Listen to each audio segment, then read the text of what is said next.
Hey guys, it's Oaks. Welcome to the channel and thank you for watching my 5 talking points after the game between Chelsea and Dinamo Zagreb at the bridge. The Blues won 2-1 at the end, but also paid a heavy price when it comes to injuries. My first talking point from that game is the starting 11 was bad, in my opinion, because I was expecting people who don't really play a lot, like Christian Pulisic, Hakim Ziyech, Armando Broja to start and give rest to Aubameyang and Sterling and other boys.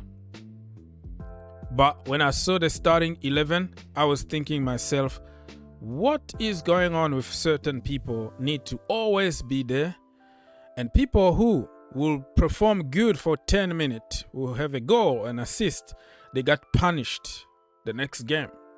What somebody like Broja need to do to play in the dead rubber game like that, what Christian Pulisic need to do. So tough games, that we need 3 points. You don't play them, you don't start them. Easy games that we have nothing to lose, you don't start them. What? So what? Number 2, formation and tactics works. It's not because the starting 11 didn't work for me. That is just my biased opinion here. But the formation that he put in place and tactics during the game were, inch to perfection. You know what I mean? Because we started 4-3-3. We've been asking for 4-3-3. It gave more freedom to Raheem Sterling, to cook. And tactics during the game, awesome. Number 3, we are not clinical. Same old. I'm not going to repeat myself on this, but this game is a game that we could have won like 5 or 6-0. Before even they scored, we could have scored before them, and then it was going to discourage them, and then another one, and then another one. That's how you kill the teams off earlier, and you allow the team to breathe a little bit. Probably Ben Chilwell was going to be subbed because we are leading 3-4-0 and put somebody else, and we had to keep him on the pitch because he's defensively solid and he's good offensively. So we were obligated to keep him on the pitch until the last minute he got that hamstring injury. But if we killed the game, if our attackers were clinical enough, probably Ben Chilwell was not going to get injured. And that is going to bring us to point number 4, injury curse. And let's see what the narrative is going to be. Because depend on who is in charge. Depend on your passport. Under certain passport, if we lose a game and we said because Ben Chilwell and such and such, or let's say Reece James, N'Golo Kante are not there, so we're going to suffer. We might lose against Arsenal. We might lose against City because we have so many injuries. Oh, those are excuses.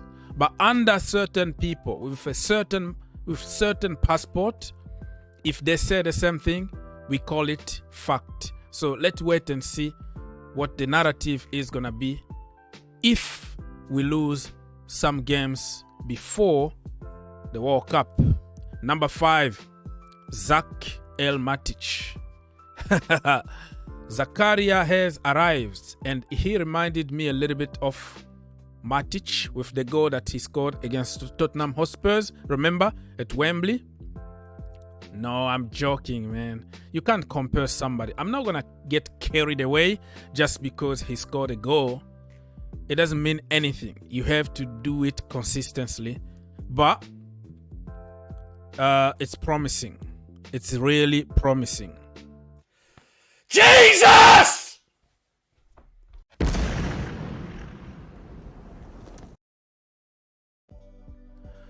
All right, my people, let me go very quickly to my player ratings.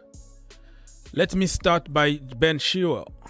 Chile is going to get 9 out of 10 from me because he's a soldier that, died on the pitch, not dead because he's coming back.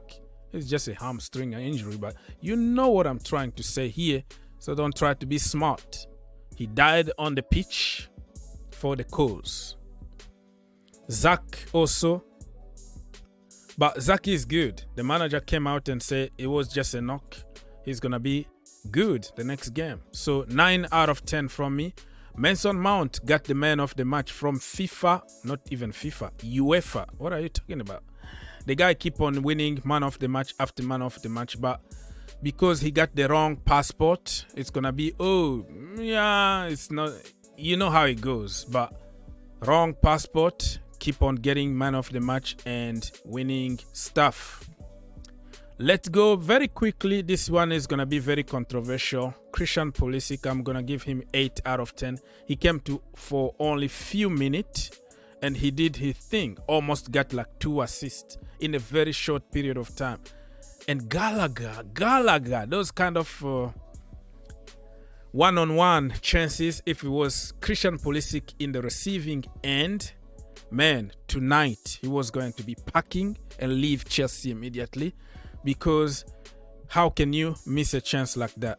I know even now people want to kill Gallagher, but it's not the same intensity. You know what I mean? Pulisic was going to be just dead. Let's go. Thiago Silva, 8 out of 10. The guy is tired but continue to perform. Azpilicueta, I found him solid in his edge. We know what we can get from him. 8 out of 10. 8 out of 10 from Chalobah himself. Yeah, Chalobah solid as per usual. The defense got caught sleeping when they scored their goal. And especially Koulibaly and also Edouard Mendy, where they were too late. They were just like dreaming, and all of a sudden, boom, boom, boom, goal. We're gonna talk about Mendy and Koulibaly after that. But 8 out of 10 for me for this guy here, Chalobah. Kai Havertz, the silky German, had a very good game of football, but because he didn't score or he didn't have assist, nobody is gonna remember that. Everybody always, watch on highlight who scored, who assisted, and then we forget everything that the player would do the entire game. But in the first half, oh my goodness, out of this world. But we still need our attacker to score goals. The manager is gonna get 7 out of 10 from me. Well, like I said, I already explained, I didn't like the starting 11, but tactics and formation, spot on. 7 out of 10. Hopefully he can I don't know, I don't want to call it favoritism at the moment or whatever people are making as a story now, because he still has his honeymoon period. If he continues to do the same over and over and over again, and then we're going to start asking some serious questions. But for now, I think that he's just learning about his team. So he got the benefit of the doubt from me. Raheem Sterling today, he scored, which is very important because he's going to be more confident against Arsenal. But beside that, my friend, how many chances he missed? And that's the problem with goal scorers. They can make 1,000 mistakes. If they just score one goal, people forget about the entire game. But it was nice to see him score. 7 out of 10. Edouard Mendy, he could have done better in the first half for that goal. He was caught sleeping. He hesitated instead of going or staying on the line or just put a strong hand. I don't know. He was so confused. 7 out of 10. But after that, the second half, he corrected himself because he saved us few times. Jorginho Frello was good. You know why? Because Zakaria was there protecting, helping, defending, but 7 out of 10, he could have done better because he played far, far away. So I want to see more through balls, top balls, crosses from Mr. Jorginho Frello. One touch, pass it. But he was better. Conor Gallagher, 7 out of 10. How can you miss that opportunity from Captain America? But listen, when you come off the bench and you want to impress, you want to score very quickly, that's what's going to happen.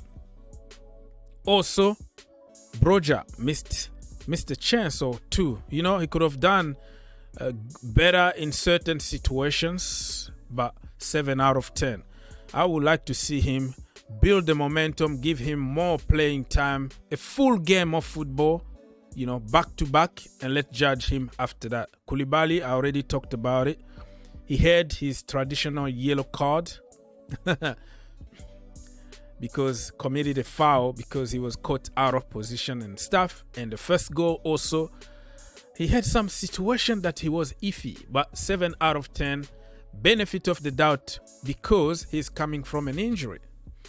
Pierre-Emerick Aubameyang, oh my goodness, he almost scored a golazo, hit the crossbar. He was doing the crossbar challenge today, but other than that, he had some situations that he could have done better. He's not doing it. For a striker, if you don't score, that's what we bought you for, my friend. We don't have to wait, we just want to see it right now. So Pierre-Emerick Aubameyang need to improve, but he's just like the lowest of my rating today, 6 out of 10. But I hope that he's saving goals so he can score against Arsenal at the Emirates. How about that?